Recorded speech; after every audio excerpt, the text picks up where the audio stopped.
There we go. We're almost ready to go live. Oh, we are live. Here we are live. Welcome to our studio, to our live social media audience and radio coming on. Social media gets it first, man. They get it first, man.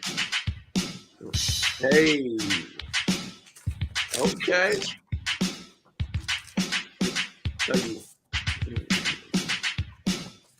Hey, good morning, good morning, good morning. What's happening? I'm the Fanatic. Welcome to the Real Deal Sports Show. As that beat is in the building, trying to keep us warm on a snowy Western New York day, at least for you guys up there. I'm coming live from Baton Rouge, Louisiana. A little chilly here for us right now, 45 degrees, but getting ready for the LSU UAB game tonight. So, but we're gonna talk sports of all sorts. Again, I'm the Fanatic. Got the one and only DJ Baxman on the ones and twos, and of course the legendary, the man that makes it all happen. What's going on, the Rad Man? Good morning, Rad Man.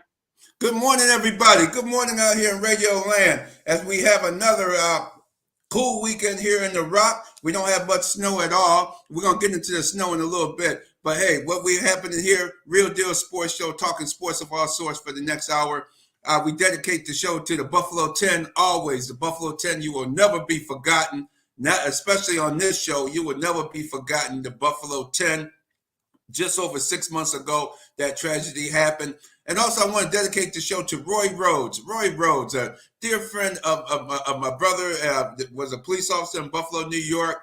His brother here, Eddie Rhodes, here in Rochester, New York, informed me that his brother had passed a few weeks ago. And I'd be remiss. Roy Rhodes, whenever our family had a difficult situation, you stepped up and you spoke up for our family, and we really appreciate you and all the things you did over there in Buffalo, in the Buffalo community. Roy Rhodes, rest in power, Roy, at the ripe young age of 77 years of age. So Roy Rhodes, the brother of Eddie Rhodes, over there in Buffalo, you will be missed for sure, but definitely not forgotten. There we go. Fanatic, what you have coming next? Hey, for me, where I always want to go there after that is just shout out to Brittany Griner, man. It is, yes. And when I say it like that, I don't want to say like it's like I'm cheering that on. But Brittany Griner, as you say, Radman so eloquently stated, never forgotten. I just can't imagine just what her mental state will be. People talk about mental health and anxiety and their mental. Come on, Brittany Griner, man. That is where your mental is truly tested. Foreign country with that's having terrible intentions for having you there. So I'm just hoping that just as people like us continue to talk about it, put it at the forefront of what we do, that hopefully that can continue to bring some thoughts and hopefully some comfort to her, and really keeping it up so that folks can find a way to get Brittany Griner home. So free Brittany Griner. Been going on way too long. So no doubt about it. No doubt about it, Fanatic. You're absolutely right. It's been going on way too long. Hopefully they can bring her home soon, because to get her out of that colony camp or whatever camp that is, get her out of there quickly as possible. And remember, like us, comment, and subscribe to us on YouTube at Real Deal Sports. Hit the bell icon to receive notifications of the show. Also, Facebook, Real Deal Sports Show. Check us out on Facebook. Check out the replay of this show. Tell your friends and family. You can catch this show at later dates and times, anytime you feel like it, on Facebook, Real Deal Sports Show. And also go to our website, realdealsportshow.com. Check us out. Check out the Winner's Edge, our gambling page on there as well. Help keep you informed of what's going on with the current games as we get into them later in the show, for sure. But first, we want to get into a couple of interviews of the Bills-Vikings. Some people calling it the greatest game of the season. They've been playing it so over and over again on NFL Network. I mean, heck, it's been on almost 6 times already playing. So some people outside of Western New York definitely feel this is the game of the year. But why do Buffalo always seem to be involved in games of the years that they don't win? Come on, that's the story of my whole life, Rad, man. I don't want to show my age, but man, that's my whole life. Starting with the Music City Miracle, I can still remember that, man. Come on. But you're right. It's always like that as a Bills fan. Oh, yeah, that Music City Miracle. Oh, my gosh. That was another crazy one as well. But we're gonna take you into the Minnesota Vikings locker room. And I must say, the Vikings, it felt like they had won the Super Bowl or the right to go to the Super Bowl. I mean, they had that boombox blasting. I mean, they were just excited. I think they didn't think they were going to be able to beat Buffalo, but the way they beat Buffalo, oh man, they were just partying and having a great time. I shouldn't say party, but they were very overjoyed, to say the least. And we're going to go to the first interview with Justin Jefferson. And this interview is sponsored by Miriam Rivera Insurance Agency, Miriam Rivera Farmers Insurance Agency. Check Miriam out anytime for agency for auto health, home, and life insurance. 1038 Lyle Avenue or 511 Bean Road, Suite B, or give her a call, area code 585-360-0094, Miriam Rivera Insurance Agency for auto, home, health, and life insurance. And now here's Justin Jefferson. Something on film you guys saw how to run certain patterns against this Bills defense with the younger cornerbacks? Yeah, I mean, they didn't have any starters in their secondary. We knew that coming into the game. So it was really about attacking that, just winning your one-on-ones, having more confidence in leading them, So whenever Kirk just threw that ball up, it's mine. I think it's need to go get it. But it definitely was something we was looking at before the game. What is it about the LSU receivers when they come into the NFL? They seem to be so prepared and ready to go once they get here. Yeah, that's a tough answer. Question to answer. But I just think it's just our mentality. We always fight. We always work to go up against the best players in the league. Being in the SEC, go up against Bama, Florida, those type of games. We mentally prepare for these type of moments. Going up and getting those catches and just making a big play for our team. All right. That's what happens. Those guys from LSU, and you should know it down there, Fanatic. Those receivers just keep coming out of that school for Jarvis Landry and Odell Beckham and man, now Lamar Chase this past season, but Justin Jefferson, he's in his third season. He's really doing his thing. Yeah, man. Yeah, it's fun to see it. I can't wait to watch it again. I'll tell you all now, for especially my fantasy players, and for those who are like the Radman who get it in the winner's edge, this Kayshon Boutte, number 7 for LSU, and number 7 is a special number down here in the Bayou. That's like the captain, the leadership. It's a little bit more than being captain.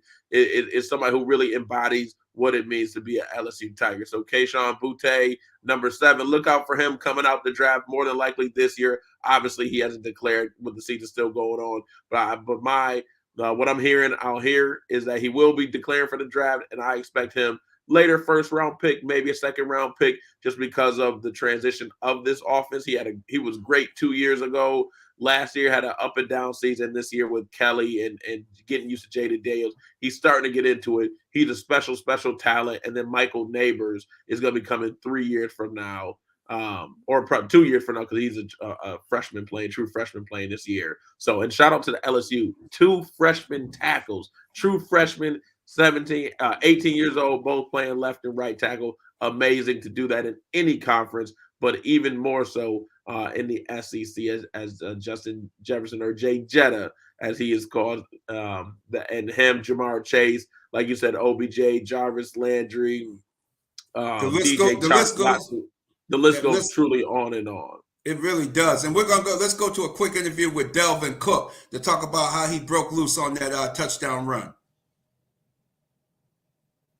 We just needed to break the ice. Somebody had to do it. JJ was making a bunch of splash plays all game to get us where we needed to be at. But we just needed to get in the end zone, and that was perfect timing. Kale dialed some up. And first of all, up front, they did a great job. JJ, other than him catching the ball, that was probably his best block of the game. He went down and got the safety and put me on the corner and sprung me free. So they block like that, I gotta run my ass off. What does it feel like to be on the winning end of a game as crazy as that? Yeah, I get the bragging rights for right now. You know what I'm saying? But no, it's always fun winning, especially with this team right here, man. Like, we know how it feels, to win and to be in close games. But I think that one was a little more special because how we did it, and we stuck together. Nobody flinched. We stuck together, and I think that's what's special about this team. Was there anything that you saw that the Bills, what you saw on film, the Bills were overrunning or over pursuing the run? Was that something that part of your game plan today? I play my game regardless. Like every week to week basis, like teams gonna play different. So you watch film, like, it's good to know how a team play, but you gotta know like going into the game, everybody ain't gonna play you the same way they play the next team. So you gotta be ready to be on your A game to adjust and do it on the fly. And I think that's what we was good at today. You know, we didn't get enough opportunities in the first half, but KO came out the second half and we established ourselves. What was it like getting? There you go. Absolutely. Very insightful from Delvin Cook. And you could have the sound in the background. It was a raucous locker room, I must tell you. Man, it was very raucous to be able to get the sound quality. And we were able, myself and Jalen, Jay Gills, we were able to get to pull those interviews out of, from there. But Delvin Cook, I thought the key thing is they came out ready for anything. They came out ready. They got some key blocks. Cam Lewis, Bills safety. First game, I don't know why Jaquan Johnson was benched from starting.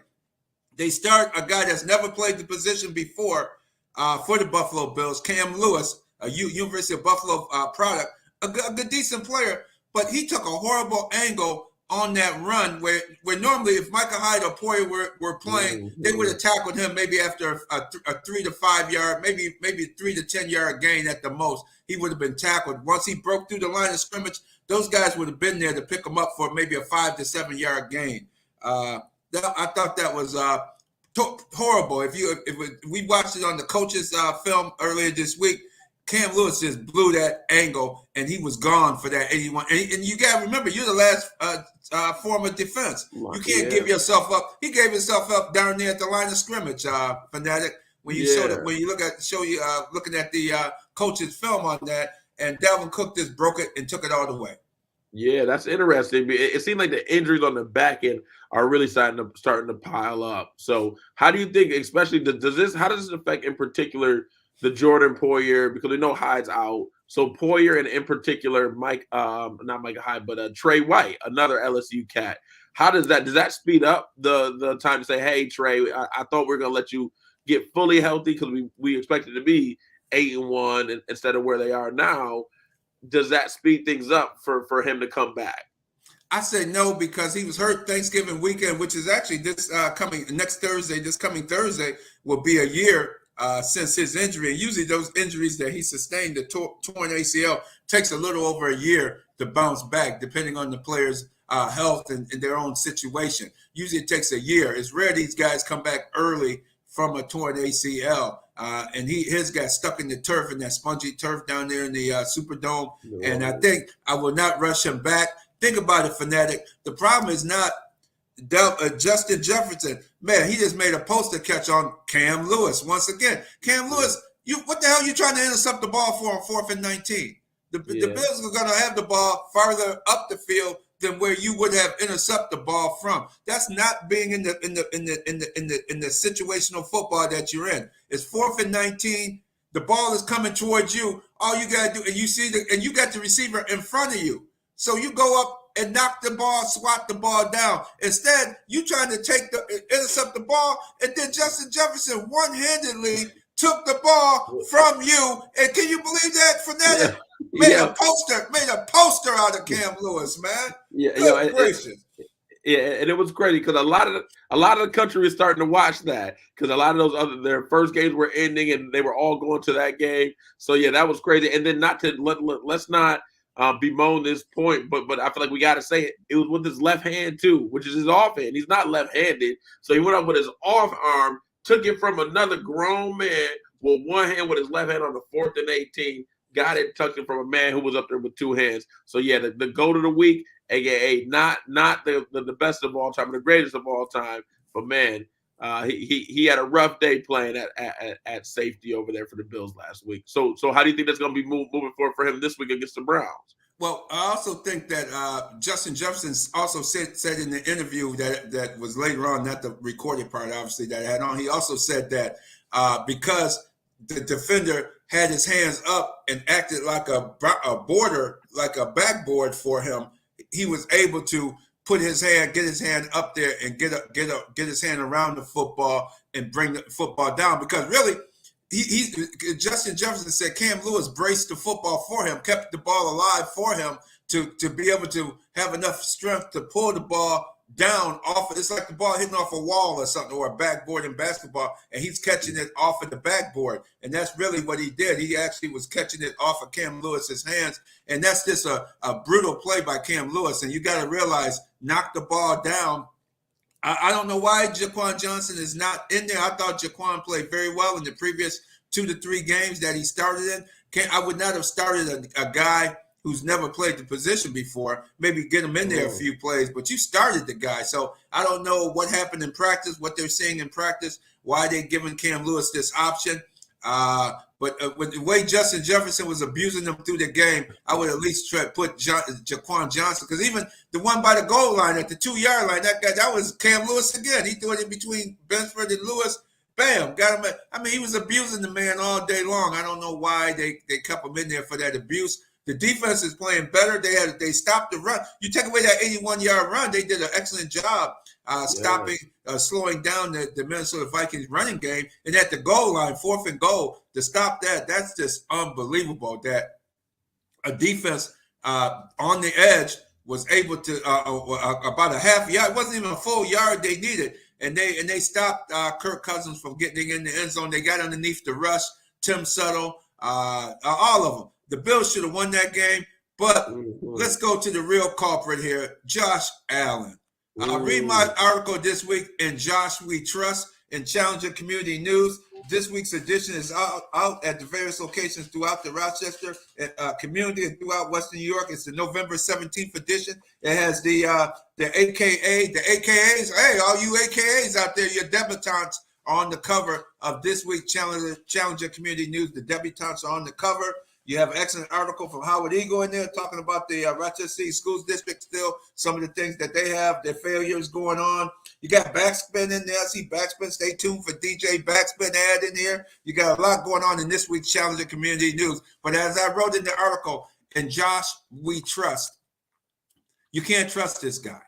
The moment is just too big for him. How do you come out there not knowing the football situation that you must? And then Thad Brown from TV8 here in WROC TV8 here in Rochester, New York, had a great angle with his camera and got it perfectly. What happened was Josh moved too soon.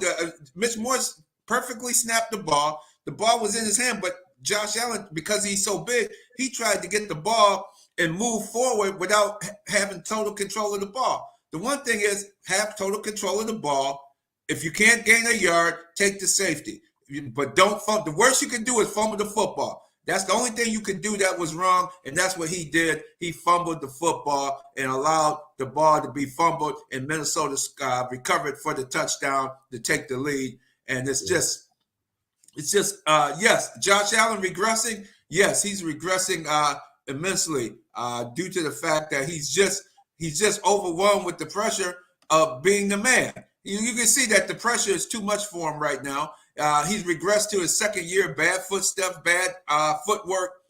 End of the game, overtime. You get your team down the field. Beautiful. Josh, it's first down. You don't have to, nobody's open. Throw the ball out the back of the end zone. You don't drove. And then when I watched the film, Devin Singletary, wide open on the side. You looking in the end zone, you see all your guys down there. If you would have just stepped back, you had plenty of time. Step up. Don't run. Look over. Bam. Just throw a 2-yard pass to Devin Singletary. The play before, you had Nyheim Hines open on the other side. Your relief guys are there. He's just not taking them. He's freezing. He's freezing in the moment, and he's giving the game away. How you going to throw the ball toward a Hall of Fame, a possible future Hall of Famer by the name of Patrick Peterson? If you don't know anything about Patrick Peterson, you better Google him and look him up. That guy can play. He's a future Hall of Famer. Why the hell are you throwing the ball toward him? Yeah. You don't go to the other side of this field. You don't go to the Cam Lewis on their team. Don't go to the Cam Lewis on their team. Don't go to the future Hall of Famer. Yeah. Yep. Again, another LSU Tiger. Another one. Another one. Oh my gosh. Man, you guys it's an LSU show, man. It's an LSU show. It sounds like yeah, that is, and that's part of the reason why Minnesota's doing so well. They got all them LSU Tigers all over the place. But yeah, Josh Allen, it really does seem, and what I'm seeing, Rabbit, from where I'm looking at it from, it seems to me that he just doesn't want to hit those checkdowns. It seems like he's always going for the home run every time. I know you and one of the commenters last week was going back and forth about, is he really regressing?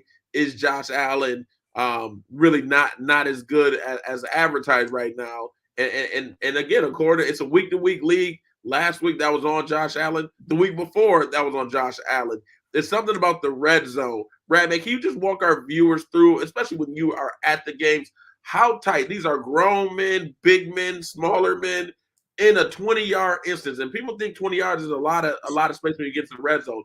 It's not. Can you walk us through what does it really look like from even your vantage point? And then when you're on the field, how tight and how precise you need to be once you get in the red zone, especially because everybody's throwing it when you get in there nowadays.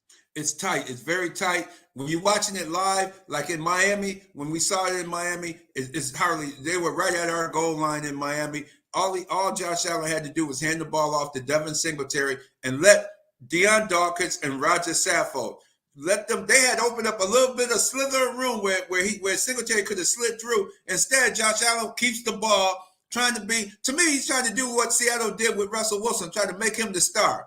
Josh Allen, stop trying to be the star and let the game come to you. He doesn't let the game comes to himself. Instead, he took a sack, and then on fourth down, I'm talking in Miami, at the goal line, they faked because they thought he was going to run with it. Miami all came in. Isaiah McKenzie was wide open. His man was maybe 2 to 3 yards off of him, which is a lot in such a, as you said, that tight space. You have to be right. In a tight space with a man 2 to 3 yards off you, that's considered being wide open. And Josh Allen bounced the ball to Isaiah McKenzie, where if he threw a normal pass, zipped it in there, touchdown, Bills win the game. Last Sunday, fumbles, all they had to do was just hold on to the ball and fall 1 yard forward, fall forward. And why the heck do you have Gabe Davis pushing them? All these teams are pushing the runner. Let this Josh Allen get a hold of the ball first and go and just dive, fall into the pile, stay at the 1 yard line, let the clock tick down. The game is over. The game would have been over. The Bills won. You go to overtime, he throws the ball into a crowd instead of throwing it out the end zone. And then how about running the ball? But the key aspect of that Bills-Vikings game, 10 minutes left in the game. The Bills are at the 8 yard line of the Minnesota Vikings, 2nd and 2. They throw the ball 3 plays in a row. They didn't even take the field goal. They could have kicked the field goal on fourth down. But instead, Sean McDermott is really blowing my mind. He's showing his inexperience that he just can't coach in tight football games. Let's say it about Sean McDermott. He just can't coach when the game is on the line. He does. I don't know what his problem is. I mean, Mike Vrabel, the Tennessee Titans coach, is a defensive guy, so don't blame it on all. He's making the defensive guys look bad as head coaches. That's what Sean McDermott is doing, because on the offensive side, Mike Vrabel know what to do. He knew what to do in Green Bay and beat the Packers. And ever since the Tennessee Titans left Buffalo 0-2, they're now 7-3. They done went on a 5-game winning streak, took Kansas City to overtime and lost in overtime. That's their only loss since the Buffalo game. So yeah. Mike Vrabel know what to do. All you had to do was hand the ball off, get 2 yards. Then next thing you know, run the ball. Even if you didn't get in the end zone by running the ball on the next 3 plays, I'm assuming you're getting the first down in that 2 yard run, because Roger Saffold at left guard and Deion Dawkins at left tackle were blowing them in off the ball. I was shocked when I watched the replay of this game. Roger Saffold had 3 pancakes in that game. I mean, pancake is when you put your opponent on their back. He put number 54 on his back, and on his one time 54 turned around, which is Eric Henderson, the linebacker, and Saffold pushed him from behind and dropped him, and then landed right on him, man. And the Bills ran for good yardage. Why won't you run between Saffold and Deion Dawkins? They're your best linemen, and they were dominating their men against the Minnesota Vikings. And if you would have ran the ball, you could have ran that clock down to like 7 minutes left in the game, kicked the field goal, or even better, would have scored the touchdown, all by running the ball. Because Josh Allen cannot control the game. He cannot win the game for you. His nerves gets the best of him. Whenever his eyes start getting beady and he start bouncing fidgety and all that, you know something wrong with that guy. I don't know what he done drank on the sideline or whatever. That Gatorade or something didn't go well with him. He loses the moment as the guy on the NFL Network said, the moment is just too big for Josh Allen, plain and simple. Man, that's rad, man. That's why you come here, because you always keep it real. You don't say what the national media says. You go and see what the Rad Man sees from his lens. Rad Man, talk to me especially. What is up? Stephon Diggs, he had an amazing catch last week. But it seems to me the last couple of weeks been relatively quiet. And it's hard to say when you have 12 catches for 128 yards like he did last week against the Vikings. But with his role, what do you think about with Diggs? Because it seems like Josh, he really gets his real, and it's an overused terms, and we need to come with a new one, but I'm going to say it, swag. I think Josh Allen, he started looking like, hey, I'm the baddest man on the planet, baddest dude on the field, when he started getting it cooking with Stephon Diggs. He got a little bit of that, but it seemed like, especially in that overtime and in that fourth quarter, especially, and Rabbit, what a great sequence of people forget about that 10-minute mark in the fourth quarter. Pass. Bad game managing and bad play calling. Ken Dorsey, we're watching you as well. You're not be able to skate free on this. But talk to me about the impact. When you talk about the beady eyes, Josh had a certain swag it seemed to be with Stephon Diggs. I feel like he didn't really have that, in particular in OT and then in the fourth quarter. Any thoughts on that, Rad Man? Yeah, the Vikings defensive corners, they rolled the coverage towards Stephon Diggs. They wanted to take Stephon Diggs out of the game, and they took him out of the play action, and that's what they did. But the bottom line, when you take Stephon Diggs out of the play, it opens it up for Nyheim Hines. Why did you trade for him? This guy's a speedster. Dump the ball off to him. Dump the ball to Singletary. How about some draw plays? Devin Singletary, I know he's not saying it to the media because we've asked him in training camp. We asked him after the game. He's a company man. But Devin Singletary, he got to be upset because when they talk about the Bills, they talk about the passing game. But this guy's a very good running back.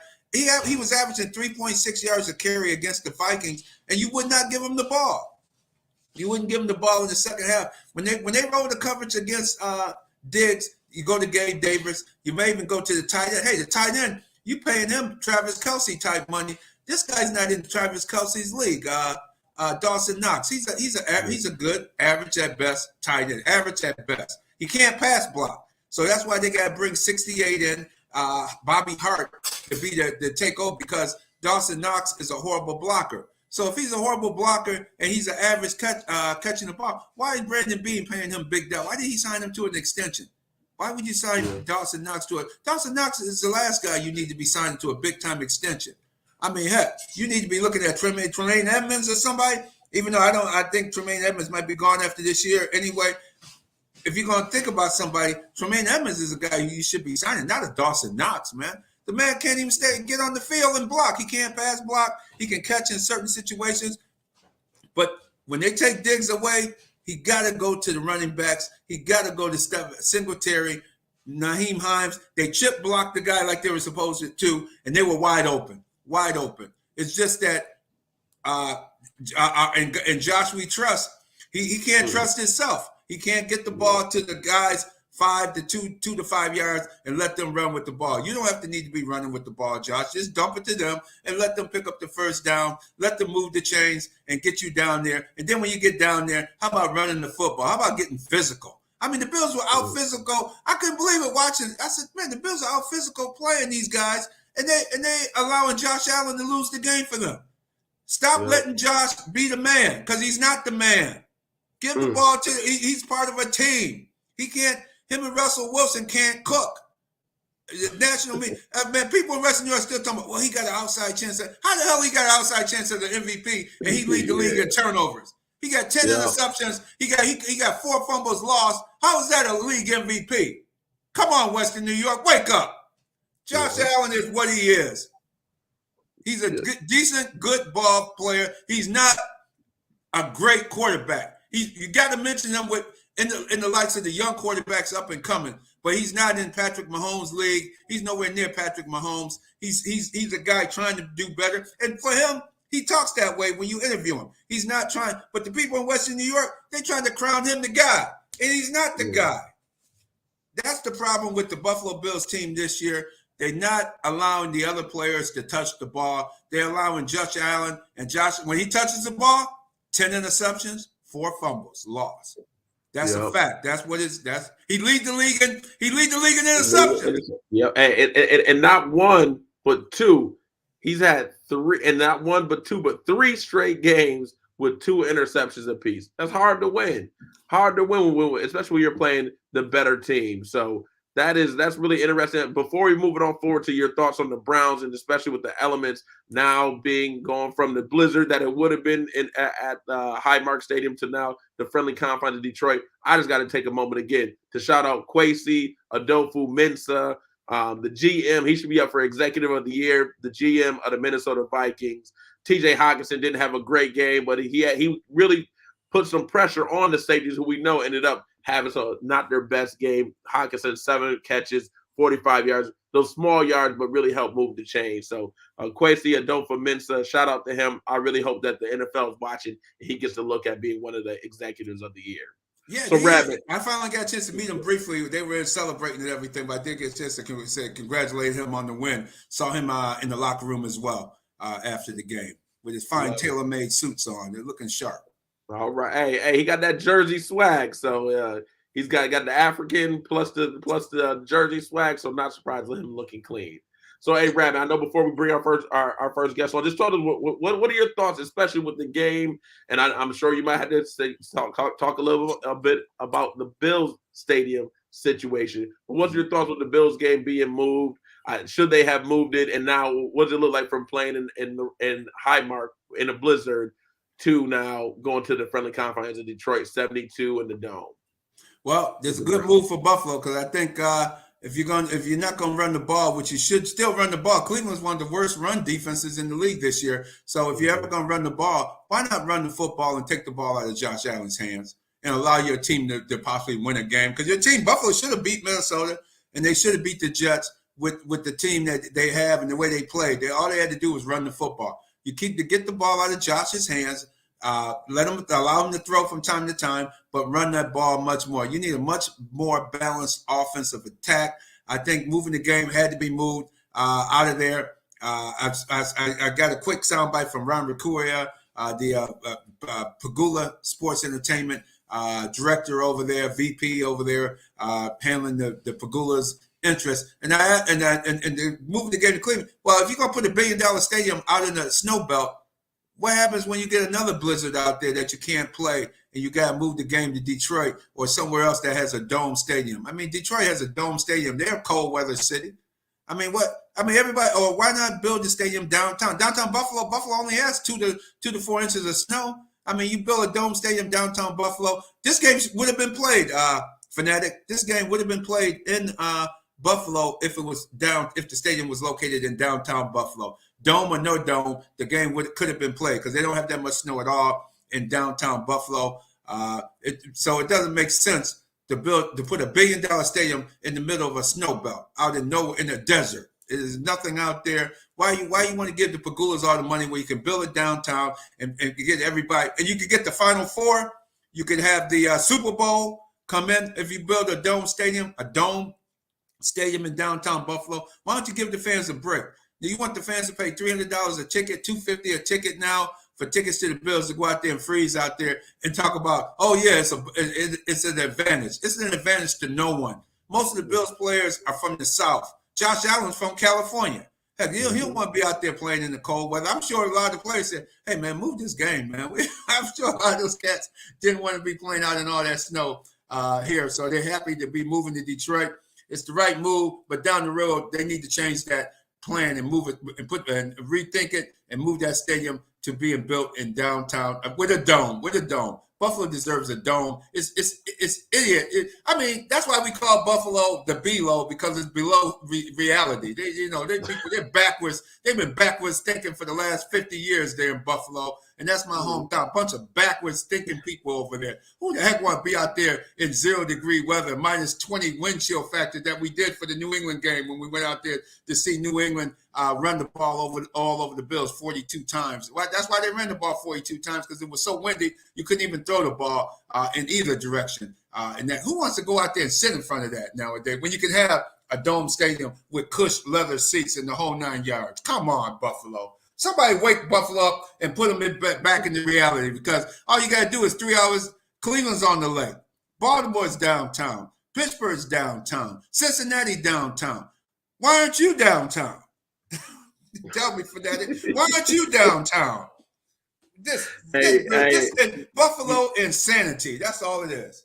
Yeah, that is really interesting in being able to see the difference from what's it like in the South towns where the relevant for those again, most of our folks are listening to it from the Western New York, so they know. But for the folks who don't know, the when they say Orchard Park for where the Highmark Stadium is, that's a good from the city of Buffalo. It's with no traffic. It's a good 30, 35 minutes away from downtown Buffalo. With traffic, man, you talking hour and a half to get out there. So and the weather's a lot different from when you're in the city of Buffalo, downtown Buffalo, to then when you are in those south towns. Because the south towns are epic. If you want to have epic skiing, snowboarding, go out to the south town. You're gonna have a ball out there. But if you are downtown, plenty of opportunity to make sure that you play the game, even if it was an outdoor stadium. But definitely a dome stadium downtown would be pretty cool. So, all right, Exactly. all right, Radman. Let's move So, on yeah, to our next guest coming up. You know it, hey, but you know we got to pay some bills though first. So making sure it's almost tax time, so you can go ahead and get ready to get them in. Get ready to get it in. Burgos income tax at 1816 North Clinton Avenue. If you need some help, you can call 585-266-2680. 585-266-2680. Don't let the government hold your money any longer. As soon as you get that taxes coming back, the tax returns coming back as soon as 2023 starts, go ahead and call our man Burgos Income Tax, 1860 North Clinton Avenue. Over 30 years of experience. He can do New York State. He even can help me when I have my Louisiana taxes. Really great place. Shout out Burgos Income Tax. So they are our sponsor here for our next, and of course, regularly scheduled sports director, the one and only Jake Gill, sports director at 105.5 FM The Beat. You know he's on IG, keeping it a buck. Zeal Talk Upstate at gmail.com to reach out for any inquiries and have him on your show if you need him as well. Don't be poaching our man full time, but hey, he can come on and give you some specialized hits because he's that dude. Zeal Talk Upstate, my man, the big homie. What up, Jay Gill? What's happening? Hey, good morning, fellas. Good morning. Got the Fanatic, got the Rad Man. Can't complain. Y'all been talking some good talk this morning, from Justin Jefferson to Dalvin Cook all the way to Josh Allen. Y'all been hitting all the topics. And we here listening, and this is getting good right now. It's getting real good. What was your impression in the Vikings locker room? You went in there with me to the Vikings locker room. Did it seem like a Super Bowl celebration to you in there? The Vikings was turned up. I can't even lie. They had every station playing. They had everything going. I mean, I thought it was a party going on in the locker room. I mean, was lit, litter than lit. You know what I'm saying? Justin Jefferson had the teeth shining. I mean, them teeth was blinging. I don't know if you ever seen some gold teeth like that, but I don't know how many diamonds he had up in there. Kirk Cousins had his chains on, shirt off, looking like he was fresh off the plane last week. It was a great vibe, and you got to give it up to him. They played a heck of a game. Clearly a game of the year candidate. I have to give it to him at this point. Then you had the Dolphins and the Ravens in that week 2, where Tua threw those 6 touchdowns. But between those 2 games, clearly the games of the year. So I have to give it to him. That locker room was turned up as they should be. And in the other locker room, those heads were hanging low. It was getting kind of sad over there, but that's the nature of the game. It is. They had to turn the volume up a little higher just to hear what they were saying. Man, it was kind of very low over there in that Bills locker room, as you can see. Guys were getting out of there quick like it was a fire drill, man. Guys were just shooting out past us before we even could get up in there. So you're absolutely right. You saw the tales of 2 teams. What's your thoughts on Josh Allen's play? Well, Radman, I think you hit on it, earlier on the show. It was you really nailed it right there. And it's just a decision making. You talked about the 10 interceptions he has leading the NFL on the season. When you have a franchise guy going into this season as a clear front-runner MVP, and making those decisions, and it's not just the fact that, he lost that game at home. It's when you look at the division, you lost to the Dolphins. You lost to the Jets. Mm-hmm. Those are 2 really, really bad losses. Granted, they were on the road, but when you look at the team the Bills were projected to be, and you look at the mistakes that they've made, they've solely been on the quarterback. they've solely been on the quarterback. I think the defense has played well through adversity. Micah Hyde being ruled out for the season. Guys like Tremaine Edwards missing some time. Jordan Poyer missing some time. Greg Rousseau missing some time. That defense has had a lot of adversity, but they've played well. But when you look at those losses, it's key. It's right on Josh Allen. So when I look at him as a quarterback, I look at 2018 Josh Allen. I look at him going backwards, as you stated, right now. I look at a regression. You know, the talent is there. He has the pieces. Not everybody has a Gabe Davis to throw to and a Stephon Diggs to throw to. I mean, the running game, they went and picked up Najee Hines. You have to utilize that running game. You talked about earlier in the season, and when we talk about when they played the Dolphins in week 3, you know, his goal line decision-making there. I look at that game, and I see him. He had Devin Singletary for 11 targets, 9 catches for 70 yards and a touchdown. That's called doing a check down. You know, he was taking what the defense giving him. That was in week 3. Now that we're in week 10, to see him forcing the ball, trying to force it to Patrick Peterson. I mean, come on, whether it was Green Bay Packers, whether it was the New York Jets, or now the Minnesota Vikings, it's just not looking good with his decision making. I'm not sure he has that cape on. Maybe it's those Super Bowl commercials, but he has to humble himself and understand that it's a team game. He cannot do it by himself. And that's what I'm going to look forward to. And that's what he has an opportunity to do in Detroit in that Dome Stadium, as y'all stated. So hopefully he can get the ground game going and get the team back together. It's not about Josh Allen at this point. It's about the Buffalo Bills. And will he be able to see that? Yes or no? And I think Sunday is going to be a starting point to see. That is Jay Gill. This is why we bring you on, because that's where I was going. When anybody, we all play sports growing up, when you have tough losses like this back to back, and you feel the pressure of being the one that's hunted, the Bills have been, like you said, commercials for Allen, Super Bowl favorites, betting favorites. When you have games like this and continuous games against the Jets, you feel like you shouldn't have lost. Maybe it's a Singletary who's not feeling like he get enough touches. And I agree, he's not if he's feeling that way. You lose to Minnesota in the way that you do. What's your feeling on the overall team? Is there fracture? Are they disintegrating from within? Is the defenders of the Bills like, yo, Josh, we won this game for you 2-3 times, and you gonna go and do that? Like, what do you think the feeling of the team is with the fracturing, or maybe are they staying as tight as they have been? Talk to us about the overall feeling of the team. Well, I will say this, from my interaction with the guys in the locker room and every conversation I've had, everybody from the vendors to the parking people to the security to the offense, the defense, the front office, they all believe in Josh Allen. You know, that I could say wholeheartedly. The team believes in Josh Allen. It's just, will Josh Allen believe in the team? And that's something that we're going to have to see moving forward. He thinks highly of himself, as every player does. You don't make it in the NFL if you don't. But are you going to make better decisions? That's going in between the head, and that is yet to be seen. You know, I know Josh has got to be feeling some type of way after that bad loss in Buffalo. You know, like I said, he had his head hanging low, and, you know, he was very pouty, didn't really have a response to many things other than, I didn't do well. I need to do better. And, you know, I think he just needs to reshift and refocus to team. And once he does that, you know, the guys already believe in him. And I think that then they'll be able to then produce like they've been doing early in the season. Now, it ain't that bad. Now, don't get me wrong. This is not Derek Carr crying after the post game saying, you know, oh, my God, you don't know what we have to do to sleep at night. And I need everybody on the same page. This ain't that. You know what I'm saying? This ain't that. But as a Super Bowl pick and a Super Bowl favorite, you're going to have to get it clicking because you got some tough competition and you don't want to be lost. You know what I'm saying? You don't want to lose. You don't want to get missed out going to the Super Bowl, especially to a team like the Dolphins, especially to a team like Kansas City without the Cheetah. You know, you can't afford to do that. Now, that is when this team and this chemistry will start, you know, dwindling down because people are going to start to get paid. People are going to start leaving. And then that's when it's going to get serious. So just regroup, get it together. And you got a lot of season ahead of you. Thank you, Jay Gills. Thanks for coming on. We appreciate you coming on each week. And once again, this his interview. And this next segment is brought to you by Jack Green's Men's Shop. Get on over to Jack Green's. If you want to look like a boss or look serious for that job interview or wherever you got to go, stop at Jack Green's Men's Shop located on East Ridge Road in Hudson Street Plaza. Your one-stop shopping store for great events like proms, at proms or any other great coming up on the Christmas and also New Year's events, things of that nature. Kwanzaa.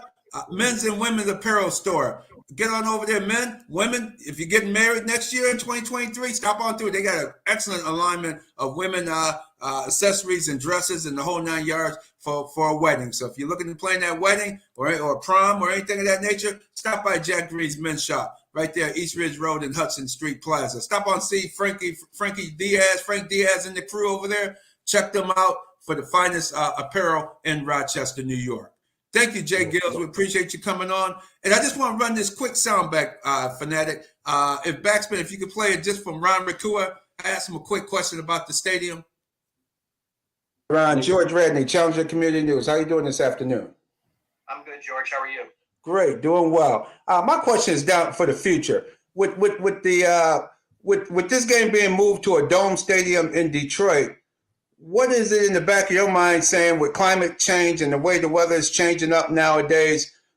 Is it why now still people consider putting a dome stadium in downtown Buffalo where it's less snow, you're in the middle of a snow belt area out there, and the chances are Buffalo, the city proper, is going to get way less snow than what you're going to get out there in Orchard Park. Does this make you, in the back of your minds and some of the powers that be, say, hey, maybe we need a dome stadium in Western New York?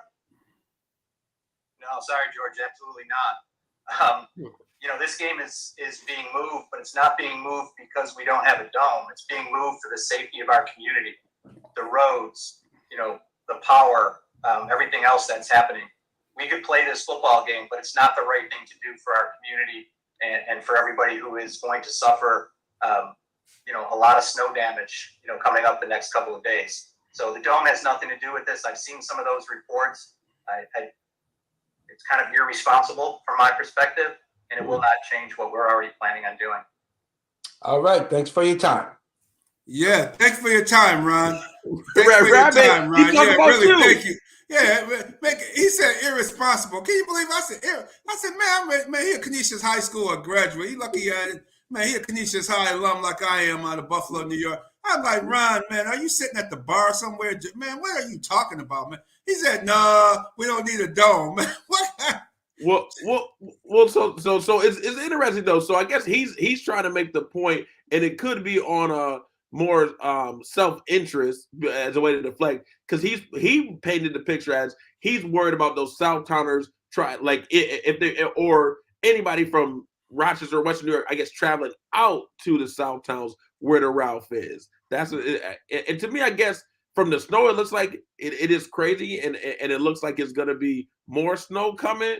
But I mean, we've seen worse, and the game has still been played. Is that right, or do they usually move it, Radman? Talk to the viewers about that. Yeah, Fanatic. Yes, indeed. The point, and this happened on Thursday before the rest of the snow really hit in on Friday. But so this was taped back on Thursday. I must state that as well. But the clear point that he was saying, you worry about the people. We need to use the trucks and the plows to shovel the snow, to get the roads open, to get the emergency vehicles going, and the whole 9 yards. So, okay, my original question to him was 7 years from now, you want to put a brand new $1 billion stadium out there, open air stadium, and you won't be able to get to that when you have a big storm. So why put a $1 billion stadium out in the snow belt where your people can't get to the doggone stadium to see the game? People can't even get across the street because they snowed in. Why not build it downtown where right now you only have 2 to 4 inches of snow at the most in downtown Buffalo? If you had the stadium, even an open air stadium right now, the game would be played in Buffalo.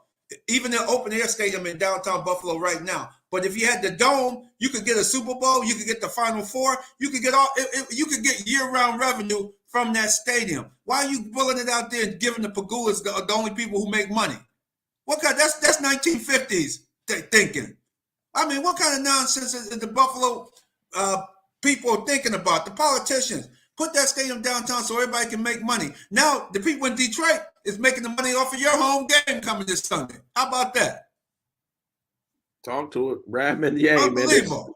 Man. Unbelievable. It really is. It really seems like that the Bills, they got their small inner circle, and who they want to give the money to is who they want to give the money to. So I love it, Radman. Hey, I know we got a few minutes left, and it's gonna go quickly here. So just know, everybody, of course, you can go check out the Winner's Edge. Go get the bets. I know the Radman's been making some good money. He even talked to us about the Titans +3, and then the over. So Thursday night was a winner. So the Radman is hot right now. Check him out on RealDealSportsShow.com. Again, RealDealSportsShow.com. Check out the winners. Edge. Win you some money. It's Turkey Day, so coming up here. So make sure you win you and your family some money. Don't bet anything that you can't afford to lose now. Be responsible. But Real Deal Sports Show, check out the winner's edge.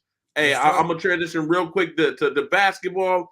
Isaiah Stewart, Rochester's finest. Get well soon, big time. He sprained his right big toe. Obviously, that sounds minimal, but that's a big deal. Think about your toe. You run, you jump. He's a basketball player. So that's a major injury, foot injury for him. He's been killing it for Detroit, averaging a career-high 12 points and 9 rebounds, almost a double-double. Double-double is when you have 10 points or 10 or more points, rebound, assists, blocks, steals. So Isaiah Stewart, definitely get well soon. Hey, nobody keeps talking about it. We did all this talk about Kyrie Irving. Where's the national media about Kyrie Irving right now? He should be allowed to be able to play. They're talking about on Sunday when he gets back to Brooklyn. I hope that actually comes to fruition. I don't want any BS. Let this man get his money and make sure that he gets back out there to play. He did what he needed to do, apologize, and he wasn't wrong for what he said. I know that's been a big topic of debate. And Kawhi, the Claw. Hey, I just finally saw him. 3 games played this year. Kawhi, nobody's talking about him. Kawhi has been out here stealing money, a shell of himself, and I understand the longevity that people want to have with their careers. But come on, Kawhi, you got to get out there and play. You didn't play all of last year. You played 3 games so far. It's a shame what he's doing to the NBA, literally making it a mockery, and they wonder why they want to, and they're pushing for us to still watch all these games when Kawhi can't get out there. Kawhi, get out there, Claw. Figure it out. Get you a new knee from somebody. Got to be some modern medicine. Radman, go ahead. I know the music's on. I had to say that. Kawhi just annoying me right now. It's terrible. Get out there and actually play basketball. You haven't been playing. You've been low managed more than anybody, and you really still got that started with Greg Popovich. Get out there and play. And if you can't play, give somebody else another job. Okay? You got a lot of money. Sounds like a nice job if you could get one like that, Kawhi. Man, he know how to play the system, man. Man, that's a hell of a job he got and the kind of money he making by not playing. Wow. Yeah. Well, backspin. Sir. Cowboys go to Minnesota. They go to a dome stadium this weekend in Minneapolis, St. Paul. How you see this one looking? I see the Cowboys winning, but if they get into a situational type of a game, then anything can happen. I don't trust our coaching staff when it comes to situational football. We don't do the right things at the right time to win a game. I mean, you look at how we lost to Green Bay, up 14 in the fourth quarter. We've never done that until last week. The first time we ever lost in the fourth quarter, up 14 in the fourth quarter in any game in the history of the Cowboys franchise. And that's really? Yeah. We're like 139-1 now. Yep, too. And Baxter, sorry to say it, I think we all know to a really not good and really sorry Green Bay team. Right. How did that happen? Only the Cowboys do that, man. Only the Cowboys, bro. Only the Cowboys. Then Tennessee comes back Thursday and show you exactly how you beat the Green Bay Packers. Exactly. And it's like we have the right game script all the way up until we don't. That's exactly it. Hey, Baxter, and we talk about Ken Dorsey. They need to talk about my man from Boise State. The offensive coordinator. They need to talk about Kellen Moore. Kellen Moore? Yeah, Kellen Moore. They need to talk about him. Him and McCarthy, man. I've had it with both of them. Yeah, it's time. Hey, I promise. Hey, but Baxter, I'm going to pass to you. I just want to shout out women empowerment. I got 2 little girls, Caroline O'Connor for the Miami Marlins, first president to be leading a sports franchise. Miami Marlins doing something right. Caroline O'Connor, the new president of the Miami Marlins in the Major League Baseball. So shout out to her. Women starting to really break that glass ceiling. It's incumbent on people like us to keep lifting them up. Shout out to her. No doubt. There we have it. Guys. Appreciate you guys. Radman, the Fanatic, Real Deal Sports, every Saturday morning, 8 a.m. to 9 a.m. right here on the Beat 105.5. We look forward to chopping it up with you guys again next week, man. You have a great weekend, fellas. Happy Turkey Day, everybody. And All the right, Bills will happy- take care of the Lions too on Thursday. We will recap both of those next week. Bills will beat the Lions. They will beat the Lions and the Browns. Take care. Keep it locked right where you got it, Rock City. The Bag of Time Mix Show was on deck right here on the beat, 105.5.